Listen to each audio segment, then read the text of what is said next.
मातृभाषेच्याच पेपरमध्ये कॉपी केल्याचा प्रकार उघडकीस आलाय आणि धक्का म्हणजे सर्वाधिक प्रकार पुणे विभागात। आजची ही बातमी केवळ कॉपी केल्याची नाही, तर ती आहे मातृभाषेच्या भविष्याची। नेमकं काय घडलं ते पाहूयात। राज्यात 12वीची परीक्षा सुरू आहे आणि पहिल्याच दिवशी मराठी भाषा विषयाच्या पेपरमध्ये कॉपीचे प्रकार उघडकीस आलेत। होय, आपलीच भाषा ज्यात आपण स्वप्न बघतो, भावना व्यक्त करतो, त्या मराठीच्या पेपरमध्ये कॉपी केल्याचा प्रकार।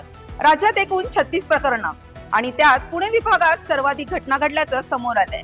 पुणे म्हणजे शिक्षणाचं माहेरघर, विद्येचं पुणे, संस्कृतीचं पुणे। पुण्याची ओळख होती गुणवत्ता, प्रामाणिकपणा आणि अभ्यासाची परंपरा, आणि तीच ओळख धोक्यात आहे। मित्रांनो, मराठी हा केवळ एक विषय नाही, तर ती आहे महाराष्ट्राची आणि पुण्याची ओळख। ती आहे आपल्या आईची भाषा, ती आहे संत तुकाराम ज्ञानेश्वरांची परंपरा, जी परंपरा याच पुण्यात जन्मली। आणि त्या भाषेच्या पेपरमध्ये कॉपी ही केवळ नियमभंगाची घटना नाही, ही आपल्या संस्कृतीवरची जखम आहे का? भूतकाळाचा संदर्भ पाहता 2016 मध्ये मोठ्या प्रमाणात कॉपी प्रकरणं समोर आली। त्यावेळी कॉपी मुक्त महाराष्ट्राची घोषणा देखील झाली। 2019 मध्ये पेपर फुटीवरून वाद झाले। दरवर्षी आश्वासनं, पण व्यवस्था का बदलत नाही? राजकीय कोण पाहता विरोधक म्हणतात सरकार शिक्षण व्यवस्थेत अपयशी ठरत आहे। सत्ताधारी सांगतात कॉपी करणाऱ्यांवर कठोर कारवाई व्हायला पाहिजे। पण खरा प्रश्न असा आहे की कारवाई फक्त विद्यार्थ्यांवरच का? व्यवस्थेतील दोषींवर काय?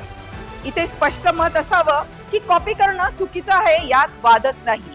विद्यार्थ्यांवर प्रचंड स्पर्धेचा ताण आहे का? ग्रामीण भागात योग्य मार्गदर्शन मिळतं का?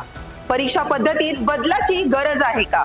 फक्त पोलीस कारवाईने प्रश्न सुटणार नाहीत। शिक्षण व्यवस्थेत सुधारणा हवी आहे। मराठी भाषेच्या पेपरमध्ये कॉपी हा केवळ एक आकडा नाही। पुण्यासारख्या शिक्षण नगरीत जर अशी परिस्थिती असेल तर आपण थांबून विचार करणार आहोत का? तुमचं मत काय? कॉपी थांबवण्यासाठी कठोर कायदे हवे की शिक्षण पद्धतीत मोठा बदल हवा?